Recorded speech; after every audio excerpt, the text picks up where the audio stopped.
کبھی کبھی ہمارا دل بہت بے چین ہوتا ہے، ایک اداسی دل کو گھیرے ہوئے ہوتی ہے۔ نہ کسی چیز کی کمی ہوتی ہے، نہ کسی چیز کی ضرورت۔ سب کچھ ٹھیک ہونے کے باوجود بھی کچھ ٹھیک نہیں لگتا۔ دل بہلانے کا سارا سامان پاس موجود ہوتا ہے، تب بھی دل نہیں سنبھلتا۔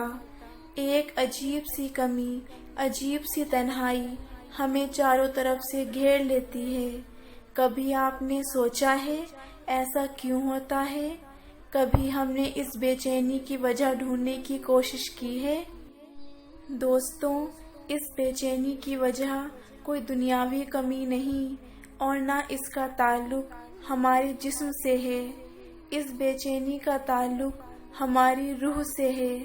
جس طرح ہمارے جسم کو اس کی غذا نہ دی جائے تو جسم اس کی کمی کو فوراً محسوس کرنے لگتا ہے، اور اگر زیادہ مدت تک اسے اس کی غذا نہ ملے تو ہم بے چین ہو جاتے ہیں۔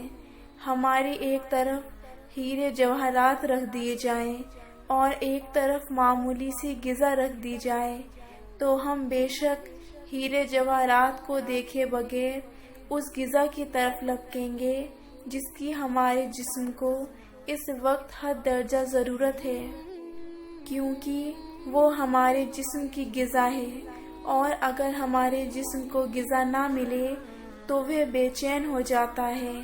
اسی طرح روح کو اگر اس کی غذا نہ ملے تو وہ بھی بے چین ہو جاتی ہے، اور جس طرح جسم کی غذا ہیرے جواہرات نہیں بلکہ اناج، پھل، سبزی اور اللہ کے حلال کردہ جانور ہیں، بالکل اسی طرح روح کی غذا بھی دنیا کی عیش و عشرت نہیں۔ دنیا کے ساز و سامان کی کثرت سے ہماری روح اور ہمارے دل کو کبھی سکون نہیں مل سکتا۔ اگر آپ بے چین رہتے ہیں، اپنے چہروں کی ہنسی کو دنیاوی ساز و سامان میں ڈھونڈ کر ناکام ہو گئے ہیں تو جان لیجئے آپ کو سکون کی آہیں مخمل کے بستروں میں نہیں ملیں گی۔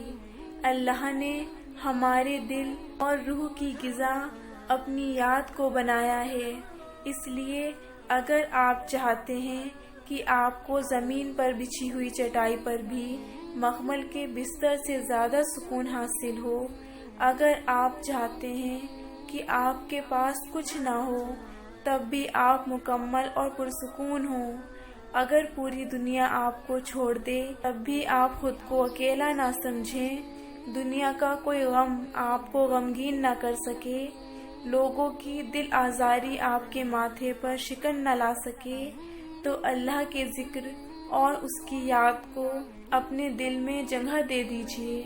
دوسری تمام چیزیں جس کو آپ نے غلط فہمی میں مبتلا ہو کر اپنے دل میں جگہ دے دی ہے، ان کو نکال کر اپنے رب کے ذکر کو، اس کی یاد کو جگہ دے کر دیکھیے۔ پھر آپ تنہائی میں بھی تنہا نہیں رہیں گے، آپ غموں میں بھی مسکرائیں گے، آپ لوگوں کی بدتمیزیوں پر اور ان کی سازشوں پر بھی ان کو اف تک نہیں کہیں گے، آپ سکون کی، راحت کی، اطمینان کی ان منزلوں تک پہنچیں گے جن کو اس دنیا کا مالدار ترین انسان تصور تک نہیں کر سکتا۔ اس لیے دوستوں، جب بھی آپ بے چین ہوں یا پریشان ہوں تو فوراً اللہ کو یاد کریں، اور پھر آپ دیکھیں گے کہ آپ کے دل کی بے چینی کس طرح سے سکون میں بدل جائے گی۔